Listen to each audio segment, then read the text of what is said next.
Bonsoir les chahuteuses. Je vous entends pas très bien. Coco, comment ça va? Comment ça va? Moi aussi, je suis contente de vous retrouver, vraiment. Après 2 ans, c'est un plaisir de vous retrouver en vrai. On a testé un peu la visio, les trucs en ligne, mais nous, on aime la rencontre, on aime pouvoir échanger avec vous, on aime créer des espaces avec des valeurs communes. Donc, bienvenue à toutes, bienvenue à tous, bienvenue à toutes les créatures queer, genrées ou pas, qui nous rejoignent. Qui vient aux Chahuteuses pour la première fois cet après-midi? Ah.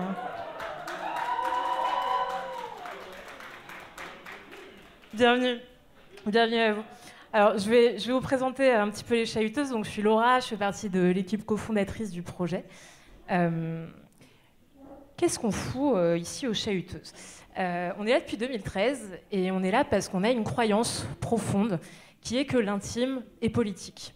Et que coincé entre des restes de judéo-chrétienté, entre un patriarcat bien présent, entre un ultralibéralisme plus que florissant, on se pose la question en fait de nos intimités. Parce que tout ça, la culture dans laquelle on vit, ça a un impact sur nos émotions, ça a un impact sur notre quotidien, ça a un impact sur notre relation, ça a un impact sur nos relations, et ça a un impact aussi sur notre liberté à disposer de nos propres corps ou pas.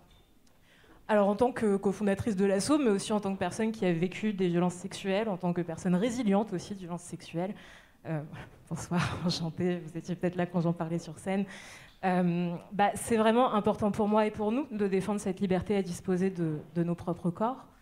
Mais qui dit liberté dit potentiellement liberté, libéralisme, ultralibéralisme. Est-ce que dans un monde où tout est permis, finalement tout est vraiment OK ou pas?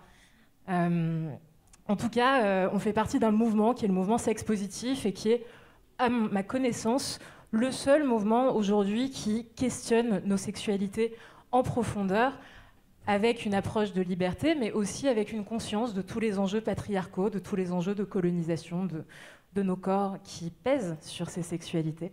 Et du coup, on vous propose de nous rejoindre et avec ce format ce soir, de dessiner ce que pourraient être les futurs de nos sexualités, futurs qui prennent en compte les valeurs humaines qui nous parlent.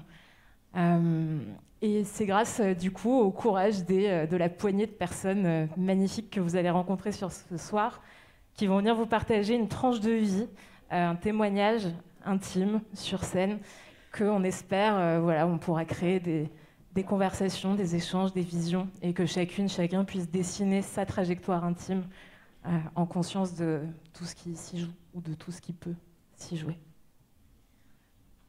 Pour orchestrer ça, alors on a plusieurs personnes importantes. Vous avez vu l'équipe des Chahuteuses à l'accueil, ailleurs. Je vous propose vraiment beaucoup d'applaudissements pour cette équipe qui est là 2 ans après.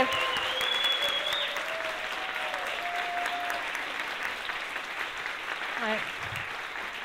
Elles sont là, ils sont là, on est là. C'est un bonheur d'avoir vu chacun reprendre son poste comme si de rien n'était, comme si 2 ans n'avaient pas filé, que la vie ne faisait pas son œuvre entre-temps. Voilà, c'est juste trop bien. Et puis, évidemment, il y a celles sans qui ce projet n'aurait pas pu prendre vie. J'ai même préparé, tu sais, un petit texte d'amour pour toi, parce que vraiment... Alors voilà, c'est celle qui a... moi, je l'ai connue parce qu'elle a mené un Lettingo cabaret, notamment ici à la Bellevilloise, pendant 5 ans. Sa vie l'a amenée à accompagner des humaines, des humains vers plus de confiance, d'empowerment, avec une douceur et une puissance magnifiques. Moi, je suis ravie d'organiser des retraites pour femmes avec elle, parce que vraiment, il s'y passe des choses profondes. Et surtout, ce soir, et depuis plusieurs semaines, elle a mis son costume de diva burlesque, engagée, pour venir vous présenter ce plateau ce soir. Je vous demande vraiment beaucoup d'applaudissements pour Madame Salvia Bad Trip.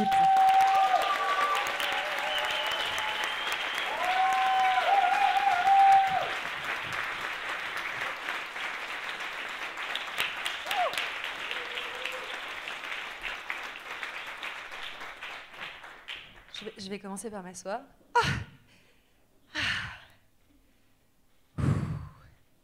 Ah ouais, hein, vous êtes beaucoup quand même. Bienvenue. Bienvenue à Histoire de cul, 8e édition déjà, je crois. Hein. Folie. Alors j'ai vu que vous étiez nombreux et nombreuses à être néophytes ce soir. Celles et ceux qui me connaissent savent que j'adore les néophytes. Est-ce qu'on vous a parlé des félins félines ou j'étais pas attentive? Ok, alors, à savoir qu'à Histoire de cul, on va vous parler de cul, certes, mais comme vous l'a dit Laura, on est aussi dans une perspective d'aller aussi questionner, mais aussi de donner la parole à des témoignages qu'on a peu ou pas l'habitude d'entendre. Donc il y aura des rires, des blagues, et aussi des moments peut-être un peu plus costauds, un peu plus vibrants, un peu plus émotionnels. Et notamment, peut-être que c'est des témoignages, des partages qui vont venir faire écho chez certains et certaines d'entre vous. Et c'est OK. Les émotions sont bienvenues ici. Et vu qu'on prend soin de vous, nous avons une équipe de petites félins félines qui sont là-bas avec leurs jolies oreilles qu'on peut applaudir très très fort.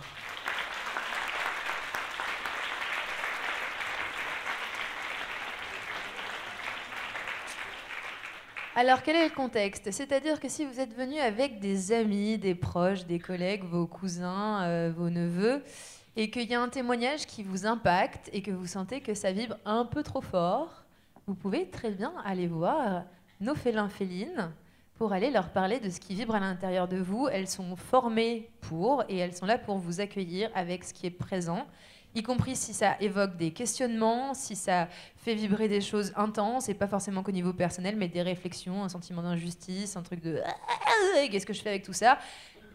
On ne vous oblige pas à repartir tout seul avec. Hein.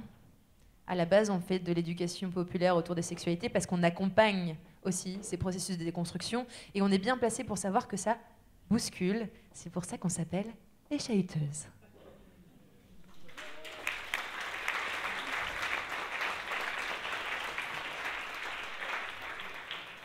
Sans plus tarder, je vais vous annoncer notre première intervenante. Alors, à savoir qu'à Histoire de cul, ce sont à la fois des gens qui ont l'habitude de prendre la parole en public, ça peut également être des artistes, des performeurs, des performeuses, ça peut également être des gens qui sont spécialisés, thérapeutes, et il y a aussi des gens comme vous et moi, qui se disent j'ai vécu quelque chose, j'ai envie d'en parler, parce que moi ça a changé ma vie, ou parce que moi ça m'a offert une nouvelle perspective sur ma sexualité, et je pense que ça peut valoir le coup d'en parler, parce que si ça impacte une personne, alors ça valait le coup d'en parler. Et donc ce soir, nous avons une intervenante qui arrive pas complètement seule, comme vous pourrez le constater, et qui va nous parler d'un sujet qui, bizarrement, moi j'arrive toujours pas à m'expliquer pourquoi c'est aussi tabou, maternité et sexualité. Et vous allez voir que derrière ces apparences de femmes somme toute classiques, en relation depuis longtemps, avec des enfants, un boulot, bref, somme toute rien de très original, a en parallèle une vie intime, pour le coup pas très banale. Et elle va venir vous en parler ce soir. Alors je vous demande toute votre bienveillance, tous vos encouragements et toute votre chaleur pour accueillir notre première intervenante, Pauline, s'il vous plaît.